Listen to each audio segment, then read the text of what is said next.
housing, NHS dentistry, government handling of COVID, and the Dr Ranson appeal, cheaper internet services and greater fiscal responsibility were just a few of the items discussed in Tynwald this week.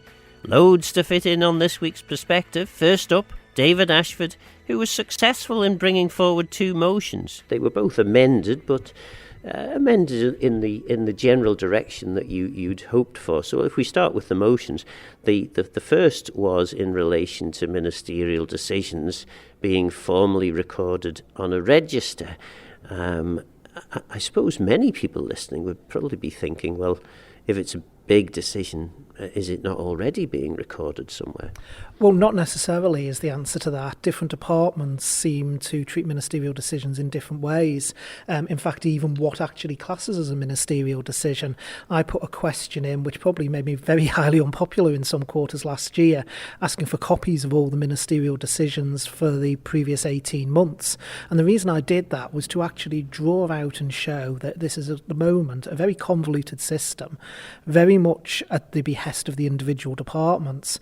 And at a time when we keep hearing this mantra of joined up government moving in one direction, being one force, the actual decision-making process is anything but. And it's very important, I think, that you'll never remove the total risk, but you minimise the risk of one department going off in one direction, spending public money, and another department going off in a completely different direction. And I laid out in the court an example from when I was Minister for Health, that we caught it early, but we could have had the Department for Education and the Department for Health going off in two different directions if the ministers hadn't spoken to one another. And I suppose that's the point, isn't it? Do ministers not speak to each other? Surely if these things are important enough to be concerned about potential conflict, ministers would be telling each other about them anyway. Well, without going into too much detail of what the issue was, it wasn't something that would be absolutely massive as a government policy decision. And it was simply the fact that we had shared a department member that this came to light. If you have ministerial decisions coming into the centre and also actually going even for noting to council and ministers, yes, the decision's already been made, but at least you catch it early and another minister may say, well, hang on, you've just agreed this, but I've agreed something similar in my department where there's overlap that's completely different. And you can actually catch it early and get the correction in before you spend public money. Because I do really am concerned that at some point in the future, it hasn't happened yet, but there could be a catastrophe where you have two departments going off in a different direction. And until something goes seriously wrong, you will not actually realise that that's been happening. And we have had the ministerial system for over 3 decades now, and nothing appears to have gone wrong, and we haven't had that register. We haven't, but nothing we know of has gone wrong. Phil, to be perfectly honest, there's not necessarily the case that nothing's gone wrong, nothing catastrophic that we know of. But equally, like I say, I've always supporter of single legal entity. That has a bit of a bad name now with connotations about where certain way other jurisdictions have done it. So I like to call it a one government approach. But I've always firmly believed, we shouldn't have this silo mentality of departments. Government should be working as one entity. And part of that has to surely come down to good governance and the decision-making process. It's not even properly defined what is a ministerial decision. We need to drill down what that is as well. And also ministerial decisions are FOIable. So there is the ability for people to put FOIs in around ministerial decisions, so having the log could actually save work in the long term. And I rather flippantly introduced Tynwald by suggesting that ministers make many decisions during the day, including whether they wanted a cup of tea or a cup of coffee. So where would you put that definition? Because there are things like deciding that I'm going to meet such and such a person on such and such a day, or we're going to have a meeting of whatever committee on another particular day. Those decisions are taken by ministers, but those presumably are not the kind of things that you would want So perhaps if you tell me what you would think should be in there in terms of a definition. So from my point of view, it's the things that are signed on what's termed the MINDEC, Ministerial Decision Forms, that come forward. So you most certainly don't want to know a minister's diary inside and out and whether they've had the cup of tea or not. But also, even for those that are signed on a ministerial decision form, it's the things that are within the behest of the department, that may be new policy, maybe expenditure of public money. Some of the things you might even exclude, which I mentioned in the chamber there, is, for instance, if you look at Treasury, a lot of the ministerial decisions are around sanctions, sanctioning individuals, doing things that keep us compliant, for instance, with Moneyval and so on. You wouldn't even necessarily want to class them as ministerial decisions because they are a result of a very public decision that we are going to comply with international law, we are going to comply with the requirements put on us by international bodies. So you wouldn't even necessarily include those because they're a result of something else. So for me, but it's very much for me around the signed ministerial decisions. And presumably, I mean, there are decisions taken in DEFA. The DEFA minister makes decisions on planning appeals. The DOI minister makes various decisions on highways-related matters. Are all of those decisions to be included, these sort of semi-judiciary roles, or is it just the major sort of policy decisions? Well, the crucial thing with the semi-judicial roles is that the quasi-judicial roles that ministers hold, such as planning, they're public. So they're already out there. So, for instance, if the DEFA minister makes a judgment on an appeal or decides not to go with an inspector's report, that is already published. So that's already out there. So that's something that already has due governance and scrutiny around it. So that's slightly different to an actual ministerial decision. Like I say, from my point of view, it's the things with the form, or what's termed MINDEC form. Because, as I pointed out in there, I'm not saying this has happened for a long number of years, but ministers can operate departments in different ways. If a minister wanted to, they could run their department by ministerial decision. They don't have to involve their other department members. I think it would be a very crazy minister that didn't, but they don't have to get things through the department board. They could purely sit there signing ministerial decisions. Now, like I say, I'm not aware of that having happened for many, many years, but in theory it could, because it's down to the individual minister, and I think we need to have proper governance, and I was delighted the Chief Minister recognised that, and it will be considered something brought back to Tynwald before October.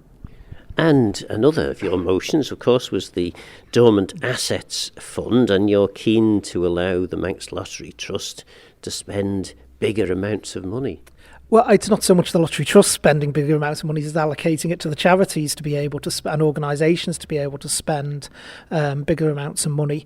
50,000 limit was put in a good number of years ago. Now, I constantly speak in Tynwald about various things where I don't think it's right we write limits into things.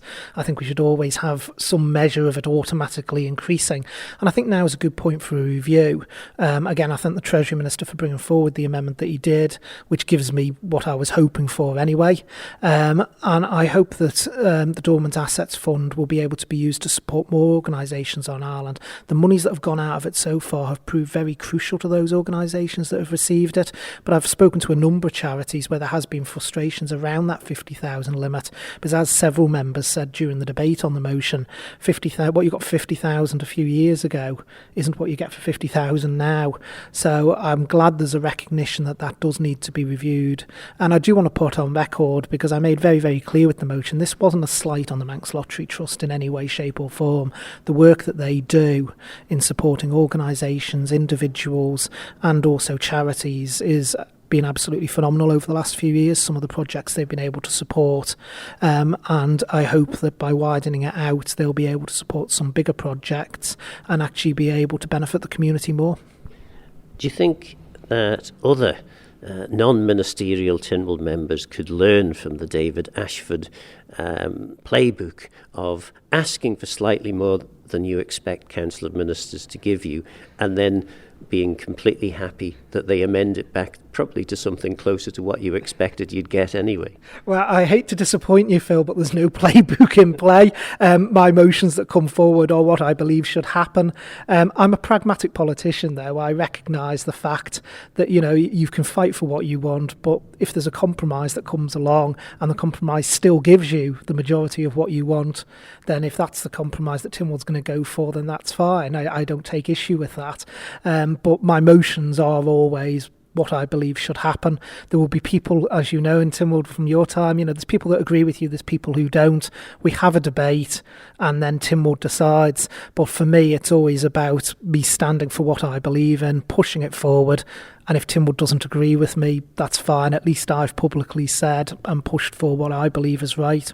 Others may hold a different view. There were a couple of heated debates in Tynwald. The one in relation to government's handling of the appeal relating to Dr Ranson's case, and another in terms of the report into government's handling of COVID.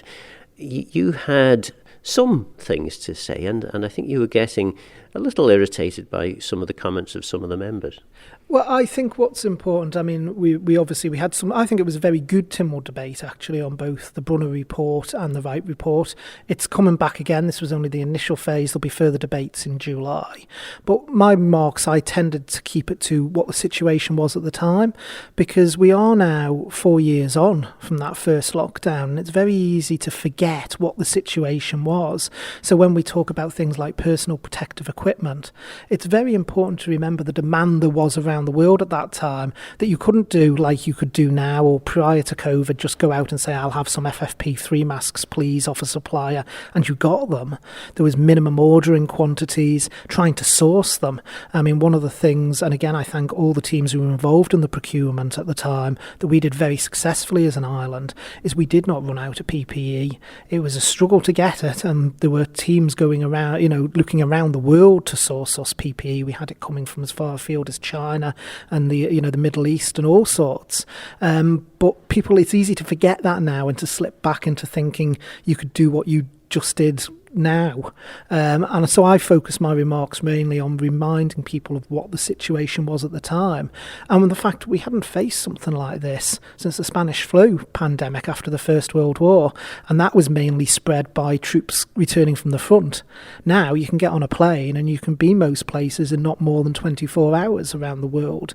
There's nothing really out of reach, and that causes serious problems for a pandemic. And the other thing I wanted to focus on was, I think it's very important government doesn't end up in the trap of thinking the next pandemic will be the same as COVID. It could be very, very different. We could be faced with completely different circumstances. So anything we put in place and any learning from COVID has to be adaptable to the situation that we find ourselves in.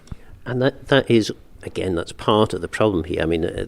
One of the issues that you have as a government, members of Council of Ministers will have a list of priorities, maybe 100 priorities and enough budget to fund 80 of them. Things like pandemic planning, I know, have occurred from time to time across government, because certainly even when I was still in government, we had these planning exercises. But it's very hard, isn't it, to, first of all, ensure that sufficient funding is put into these areas when a pandemic hasn't occurred maybe for several decades, so it's not seen as the absolute priority. And also, as you sort of allude to there, it's difficult to predict what kind of pandemic it is that you're planning for. The simple fact is it's not, I would say it's not difficult. I'd say it's impossible. You cannot, unless you've got a crystal ball and very good foresight, be able to predict exactly what you're going to be facing. And that's why, like I say, it needs to be adaptable. Pandemic is quite interesting in the fact that, like I say, we hadn't seen anything really like it since the Spanish flu. But if you look at the UK's risk register, the likelihood of another pandemic, say in the next 5 years, is between a 5 to 25% risk margin in that risk register. So, as the world becomes a smaller place with the way we travel, the way we all intermingle now, then that risk obviously increases because things can spread faster and can develop faster.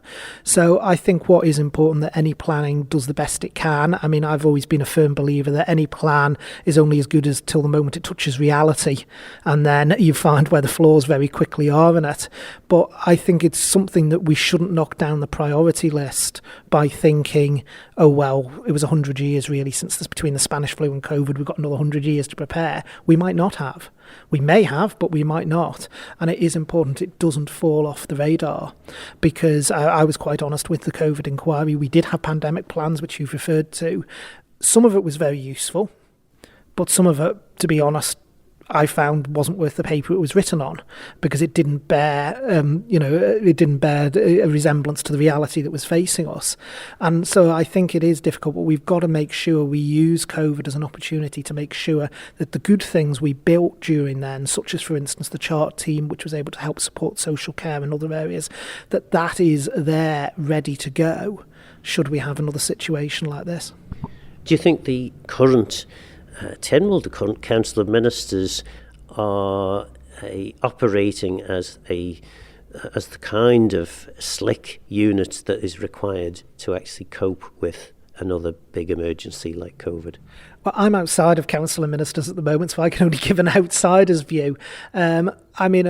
I do worry in politics sometimes that personalities do get in the way, in the fact that things boil down to people arguing amongst themselves. I would hope, though, and I think that in a case of a public emergency, that everyone would pull together as they did over COVID. I think, government as a unit worked together and actually delivered things at very, very short notice. We showed during COVID that if government wishes to get something done and really wishes to push for it, it can be done. And I think there's lessons there to be brought into day-to-day politics as well.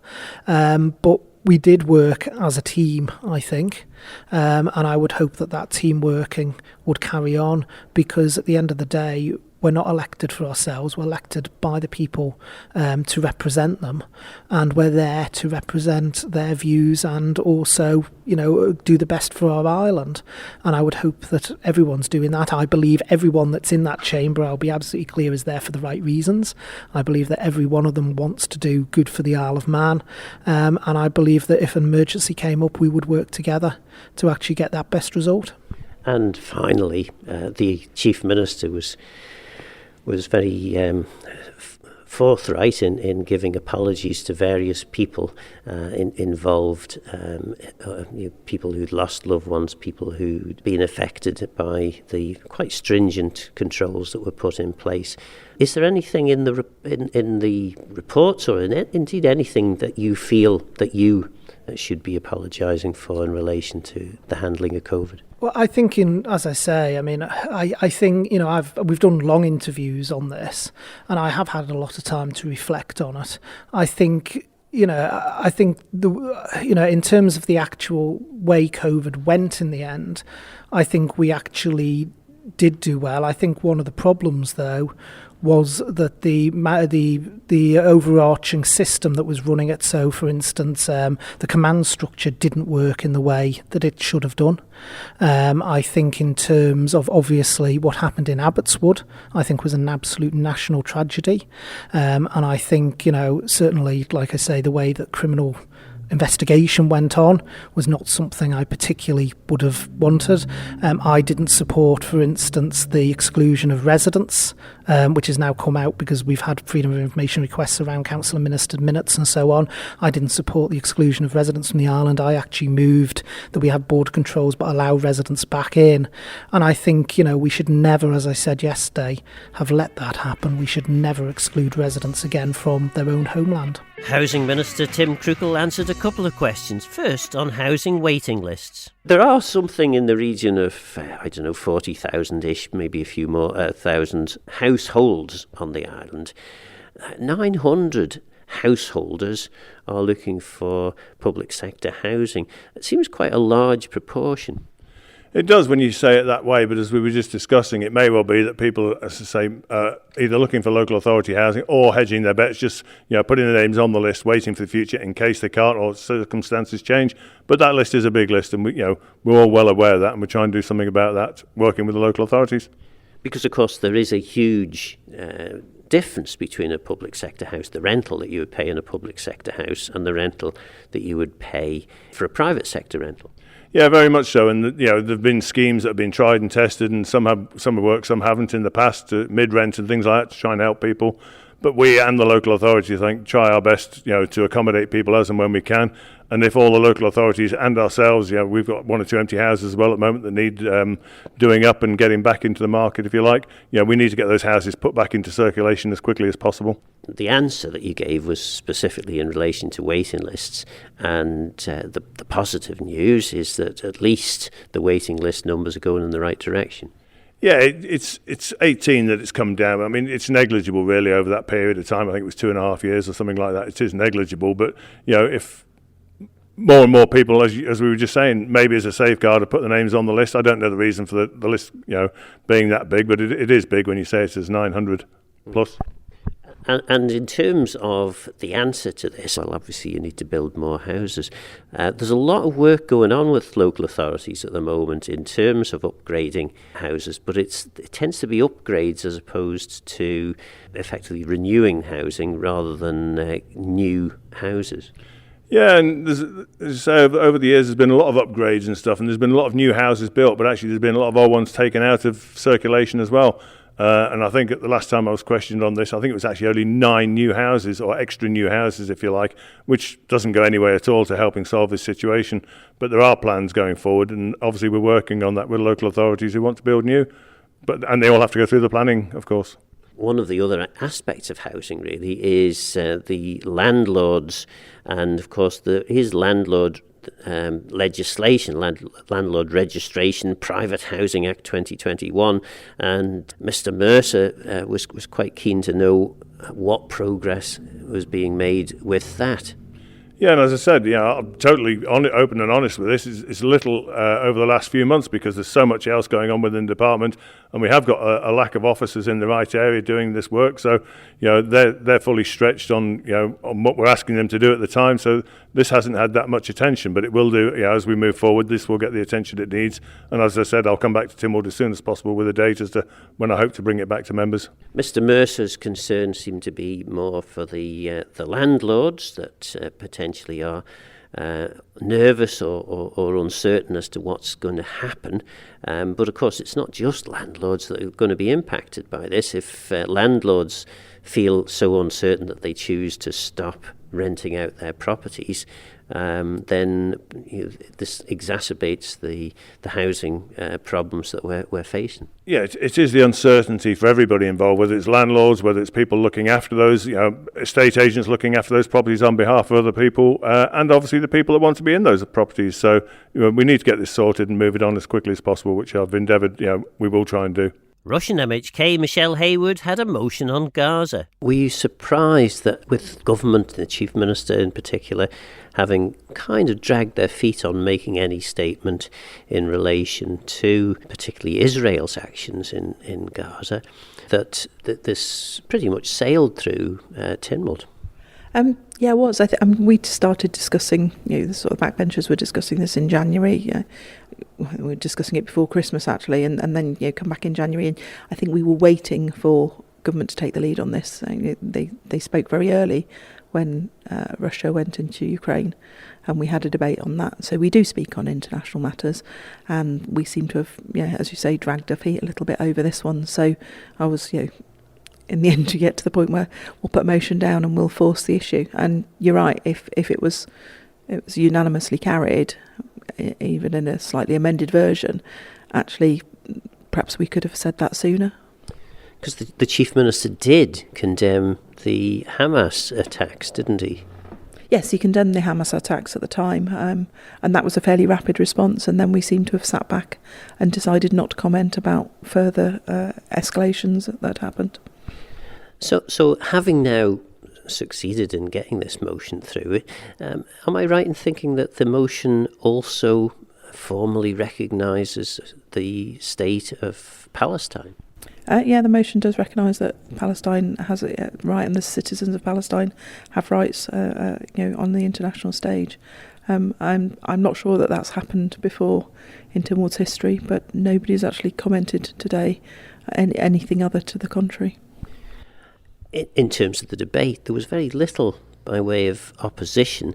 One slight sort of negative, certainly a negative vote, was in relation to the amendment, and that was from Paul Crane. Paul Crane, I think, was taking the view that maybe the original motion would have been better than the amended one. The amended one watered down slightly what your original intention was. I presume, though, that you are content that even in the slightly watered down version, it's still a good and strong statement from Tynwald.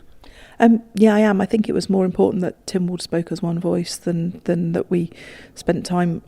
We spent weeks trying to formulate the right motion and the right words. It's very careful, particularly in this context, to choose your words very, very carefully. They all have meanings, and so it's taken us a while to settle on the form of words that was generally the backbenchers were happy with. They were circulated to backbenchers, so they had seen them beforehand. And I take on board Mr. Crane's comments. The situation is hideously complicated. It's nuanced. It's got history behind it. It goes back decades that we can't even start to address or unpick. So I think I'm happy that the motion focuses on the here and now, and it focuses on the emergency and the humanitarian need that is currently in the region. And this in no way, I don't know, you tell me, does this actually paint Tynwald in a pro-Palestine, anti-Israel light, which undoubtedly some people may choose to view it in that way? No, I definitely don't think that's the case. We have roundly condemned the attacks by Hamas on Israel and the taking of hostages. We've called for the hostages to be released. Certainly, what has then transpired are attacks by Israel trying to seek out the Hamas terrorists and trying to identify them and to capture them within Gaza, and the unfortunate problem of having something that's about the size of the Isle of Man but with 2.3 million people living on it is there pretty much is nowhere to hide from that action. And so I don't think that this is taking sides in the dispute at all. I absolutely condemn the actions of both sides that have led to loss of life of innocent civilians and non-combatants, because they've been dragged into it because there is nowhere else for them to be, there is nowhere else for them to go, and I think it's my heart breaks for everyone that's involved in the situation, because it is just tragic. There are also critics who would argue that international law and the enforcement of international law should be left to the big players in the world, and tiny little Isle of Man, and our voice is irrelevant in such matters. How would you respond to that? Our voice is small on the international stage, but I think the fact that even the Chief Minister has discussed the motion with the Foreign and Commonwealth Office in Westminster means that we've actually put forward our opinions to them, which I'm not sure had happened prior to that. And so that's right, that's where our representation comes. But I think the other aspect of speaking out today is to actually say to those, especially when we've seen demonstrations outside Tynwald, and I've had numerous correspondence, it's to say to those people, yes, your views are valid, and yes, we do hear your concerns, and we stand with you. We can't do much, we admit that, but we need to do what little we can. Was Oncan MHK Julie Edge's question on greater fiscal responsibility a little mischievous? I described your question as a little bit cheeky, your first starred question, but maybe mischievous is the one. And this is the question basically on what's being done in relation to greater financial responsibility across government. Yes, and it wasn't mischievous. I think the Chief Minister stated it publicly, that he was going to ensure greater fiscal responsibility and to really reset finances, which I found quite alarming, to be honest, because we shouldn't be resetting any finances. We have financial regulations and they should be followed and adhered to. And I suppose the reason I've suggested it was maybe mischievous is because I mean, this is blindingly obvious stuff. I mean, it's quite, well, I don't know, maybe you may feel the same as a former minister myself, to suggest that in some way we need to get back to financial responsibility is quite a shocking admission. It is, but you've seen what happened when I tried to be fiscally responsible. I was fiscally responsible for the Department of Education, Sport and Culture when I was Minister with regards to the Southern Swimming Pool. And we've seen what happened there. Major U-turn. I wasn't even involved in any of that decision-making process, so where did that money come from? And that's my point with fiscal responsibility. You can't just suddenly find a pot of money when a tough decision has to be made. You have to continue with the tough decision. It was made by the Council of Ministers, and we should continue with them. We should not be bound to pressure, although, you know, I'm happy for the pool to remain open as long as the pool can afford to stay open with the financial plan that the Speaker and the Southern members have managed to achieve. I'm happy for that, but fiscally responsible is not doing U-turns. It's continuing with the major investment that was proposed with a new swimming pool in the south. And because I'd witnessed that so closely as to how it can happen, I don't feel we have got that fiscal accountability for the people of the island. So effectively what you seem to be saying there is that Council of Ministers, did they support or endorse your decision in relation to the Southern Pool? Yes, I went from the message I was delivering to the Southern Pool was from the Council of Ministers. It was a recommendation, and that was due to be debated in Tynwald. And of course, it never got to Tynwald, so the democratic process was interfered with. So in that case, what appears to be the case anyway, anyone who's got any problems with government financing, all they need to do is kick off a bit and get their MHKs involved, and U-turns will follow. Is that pretty much what you think has happened in this case? Well, that is clear. That's what's happened in this case, because the Department of Education was told there was no more money. Funding had been taken away for any energy costs for that year by Treasury, and the department didn't have that funding, and then it was agreed that that was the right way forward because we were building a new school as part of the major project. But fiscal responsibility throughout government, and you know, we've seen the major issues with Manx Care, and it came up quite a few times in the debate yesterday. It's over £100 million. I know that you raised that on Sunday with the Chief Executive Officer. Over £100 million in a short space of time. And most people that contact say services are not as good as they used to be. So fiscal responsibility is establishing where that money is going, where it's being spent, and making sure we are getting good value for money. And people held to account if they cannot keep within their budgets. I worked in the system for 38 years. If I'd have overspent a penny, I'm sure my head would have rolled. That was the system we were in.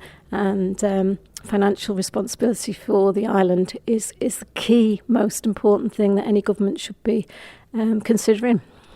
The Chief Minister obviously answered your questions. You know, he has stated very publicly that this is a big deal now for Council of Ministers to get these things right. Are you reassured by any of the answers he gave? It was interesting to see that they've now decided to set up a different reporting regime, and there will be reports to the Council of Ministers. They didn't say the quarterly reports would come to Tynwald. They said they would produce quarterly reports. I suppose that's a step forward.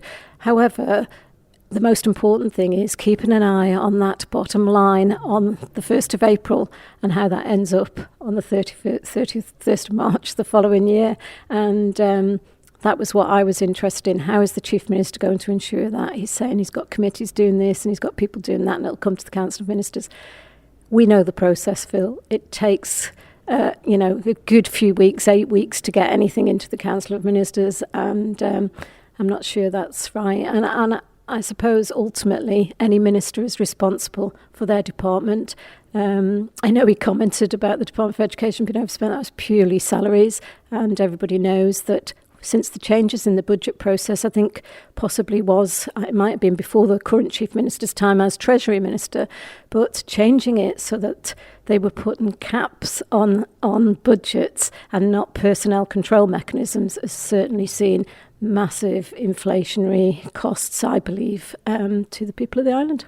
The other things that you were very passionate about in Tynwald this week were items 5 and 6 on the order paper. This was the review into government's appeal in relation to the Dr Ranson affair, as well as the report into the handling of COVID. You were heckled quite a lot by some of the ministers. Yeah, absolutely, Paul, and it's interesting that we're discussing member standards today, isn't it? I find it to try and stifle a member who's got freedom to speech in our chamber. I think I found the behaviour quite alarming. Certainly, and the most alarming came from an MLC who's unelected and not there to represent the people I am. And I won't be stifled. Whistleblowers should never be stifled. I will speak out for whistleblowers, and I'll never be stifled on that topic. I do still believe that's why I lost my job, because I said I wanted to raise concerns about these reports. And however, I'll continue to speak up, because wrongdoers need to be held to account. And whistleblowers need to be listened to. They might not always be right, but they have to be listened to in a proper process and procedure in for them. Currently got legislation going through that was actually going to hinder whistleblowers. It's currently with Legislative Council, and I think it was Clause 8, and that would have completely hindered a whistleblower in any process. And, I'm seeing ways of trying to stop people speaking out, and we should have a public sector where all people are confident they are not in fear of losing their jobs if they speak out. And if the wrongdoing is proved, government should be holding that to account under the current policies. And that bill that you refer to, which bill was that? It's the Employment Act that's going through. Are you content with the conclusions of the two reports, or do you feel that a different conclusion should have been reached? Oh, well, I didn't vote for the Council of Ministers' quick response. It was a quick response, and I actually feel that have they learnt any lessons? I don't feel they have, because if you look at the responsibilities throughout response to the recommendations, they're putting it back to the very departments that were involved in the first place, and I feel that it should have been very similar to other jurisdictions, and I'm not in favour of that always, but I think on this occasion we should be leading on that and ensuring that we've got a central place for emergency planning, emergency processes, and that particularly the Council of Ministers have to be there in the middle, making the decisions with the officers for the people of the island, and I didn't see that in the recommendations.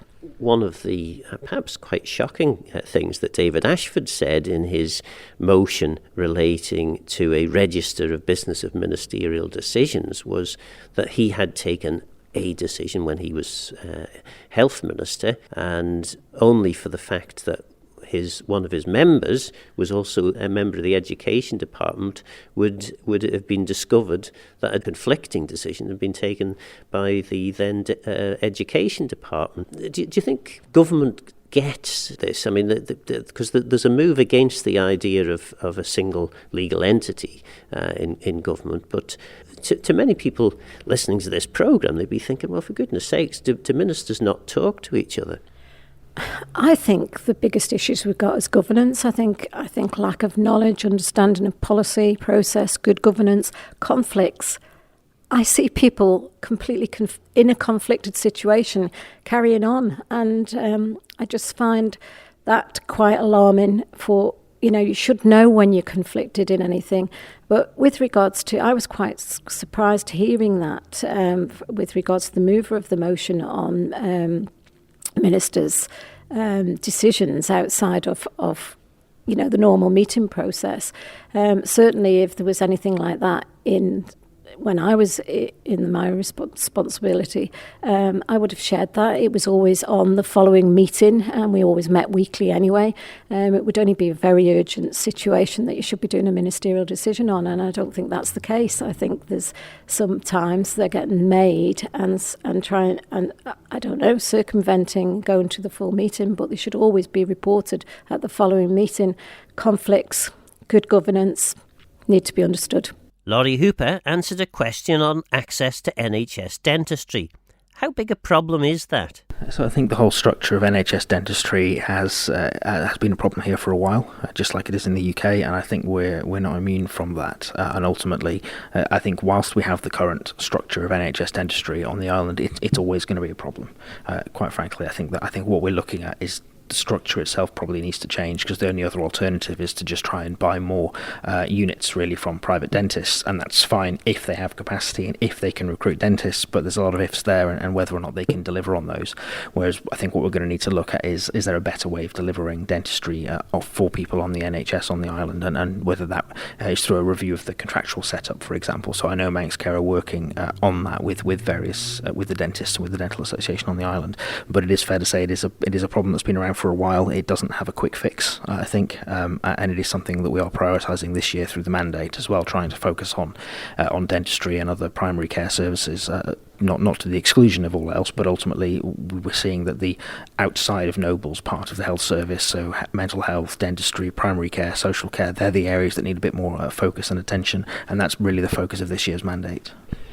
One of the things that perhaps people find frustrating is that various problems were described at the election. Housing was one that was the housing crisis was on everyone's lips on all the manifestos. Whilst dentistry perhaps wasn't quite as high on the list of priorities, it was up there, particularly for people who don't have dentists. Is there any hope that there'll be progress made on this? Yes, so like I say, this year it is a focus of us in the department and of Manx Care. It's very much high on the priority list for the next 12 months, so I am hoping that we'll start seeing some movement this year. 3 different departments seem to be involved with this. This was the extra capital funding required in relation to the building of the care home. £2.333 million extra was going to be required for this. In a way, it was a good news story, but I think many people listening might think, how on earth can you manage a project with 3 separate areas of government responsible for different elements of what goes on? Yeah, the capital programme is complicated, I think, and the capital process we have to follow. So it's Treasury's job to keep one handle on the total budget and make sure they've got overall oversight. It's the project management unit who actually run the projects and deal with the day-to-day bills. And then obviously the department, or in this case Manx Care, would be the end client. So we're the end user. We're the one saying what we need the rooms to look like and what the design needs to encompass and all that kind of stuff. So it can be a bit difficult at times, I think, to get everyone on the same page. But I think you're right in describing this as a reasonably good news story, in that if you look at the work the PMU have done, there were changes needed to the design towards the end, things to deal with different wash basins, things around infection control procedures that needed to be put in place, but all of the additional costs for all those things were offset by savings that PMU managed to find elsewhere inside the budget. The overspend really came from the fact that the project started. I mean, the budget I think was originally agreed back in 2017. It would have been, I think it was 11 point something million back then. There were planning appeals, so that actually didn't get on site then until 2020, and then COVID hit with the lockdown. So when you've got a budget that was approved before tender, then the tender hits, then the COVID hits, and then actually you've seen the prices of materials and the construction sector almost heat up quite a lot then as a result of things like Brexit and the war in Ukraine. You're looking at all these things happening over a very long time scale, and now coming back towards the end of it and saying, well, obviously that was going to have an impact. You can't predict those things. So I wouldn't have expected at the outset for the Treasury to have a contingency built into the scheme for 2 million on what turned out to be a £14 million build. That would be a significant contingency to hold. So ultimately, I think what we're seeing, and we've seen it with a couple of projects, I think, where the original proposal, the original budget has been sort of blown out of out of the water almost by these bigger international events that we've got no control over, and that's really what's been a result of the cost. I mean, I think I said it was 72 weeks delayed as a result of all of these things, and inevitably when a project takes longer it costs more. When material prices go up, if the project is still running, obviously you're still exposed to all those risks as the project continues. So it's on the one hand, it's disappointing that we have to come back and ask for additional money, but actually on the flip side, all of the things that were within the control of the PMU of government seem to have been handled pretty well by all accounts. It's the bits that were outside of our control that ultimately we have no choice but to say, well, if you want this built, it needs to be built, and ultimately we have to pay people to do that. I mean, I'm advised that a lot of the work and a lot of the money actually would have been to local Manx contractors and Manx firms anyway, because that's the nature of the way the contract was structured. So most of it goes back into the economy and into the system and ends up coming back out the other side. So in the grand scheme of things, 2.3 million, it feels like a lot of money, but when you look at what you're getting for the money and the timescale this project's been going over, ultimately I think everyone involved's done a pretty good job. Finally, Arbury, Castletown and Maloo MHK Jason Moorhouse persuaded his Tynwald colleagues of a need for fairer access to the internet. It appeared from the motion that you're concerned that some of your constituents, island residents generally, are struggling to afford now to pay for internet access. Yeah, it's a growing problem. It's something that really first became an issue during the first lockdown when people realised they were stuck at home and they needed to access their families, the local community and whatever it may be. And since I've been actually looking at a way forward that will provide some level of basic low-cost internet service for anyone on the island, and today we've possibly had a breakthrough. And for listeners who weren't glued to their radio sets listening to Tynwald, what actually happened in terms of the debate? It was very one-sided. It was focusing on the provision in libraries, the way in which these people could access the internet, rather than a new product being made available in the home at a low cost that people would have the choice to access. So when it actually came to the summing up, I thought it was a case of no chance at all. So I just tried to focus on the core aspects, that this is a service that is available in the wholesale market, it's available in the UK, and it's just a matter of a consultation taking place with the providers, looking at the wider community, and if it could be made available, it can simply be switched on. And it's going to be one additional thing for Cura to do, but it's part of what they're doing already, so it's nothing radically different. So effectively, Cura are asked to do what? Well, basically, Cura are looking at telecoms, and they will have a consultation over the coming months in terms of what can be offered in terms of basic service for use on the Isle of Man, because at the moment there's no offering, and Tynwald's given them the instruction to go off and do that. Now, depending on how generous those telecom providers are and what they can actually provide for a low cost, we'll see what is actually available in the coming months, and that will then have a price assigned to it based on the cost to the telecoms providers. No one should lose out on this situation, and then that should go into the marketplace, and hopefully this time next year people will have that additional option. So in addition to the mid-range offering and the premier range offering, there's going to be a basic offering of internet access. Inevitably, though, because the providers are businesses, the private sector companies that need to make a profit, if there is a basic offering which is cheaper than the current basic offering, someone's going to end up paying for it, and that'll probably be the mid to high range users. Well, in terms of the cost of the service, it's been quite clear throughout the motion that at the point when this comes in, it's going to be paid for in terms of the cost of making it available. So there's going to be no additional cost to any other users. The last part of the motion does make reference to going forward and saying going forward there needs to be a consideration of a social tariff, but that is for going forward. In the immediate future, the emphasis on providing a service that is comparable with services across and will provide a low cost access to the internet for anyone on the island who wants that basic access. It's not going to be a great offering in terms of what is available. You're not going to be able to watch your Netflix and whatever, but you're going to get your key information from Manx Radio, email your doctor, and send messages to your family. Have you had conversations with internet providers, and if so, what were their comments? My discussions really have focused on Cura and the constituents in terms of the reassurance from Cura that the package is available. I thought that was enough. I thought if I went into the telecommunications companies, I was perhaps starting an argument, and in terms of what I want to do was say there is clarity in terms of there's a service that can be made available, let's make it available. Jason Moorhouse there, pulling the curtain down on our roundup of this month's lively Tynwald sitting. Are you surprised that he didn't contact the internet providers to discuss his concerns? And what do you think of the other matters? Are you pleased that government is finally taking greater fiscal responsibility? Do you think government is doing enough to tackle housing and dentistry waiting lists? Do we need a central register of ministerial decisions? And should Tynwald be having opinions on important international matters such as the conflict in Gaza? There's certainly plenty to ponder as you digest your Yorkshire pud. Let me know your thoughts on the programme by contacting Phil Gorn at manxradio.com and get in touch if you have any ideas for future shows. Don't forget this programme is available as a podcast on Manx Radio's website.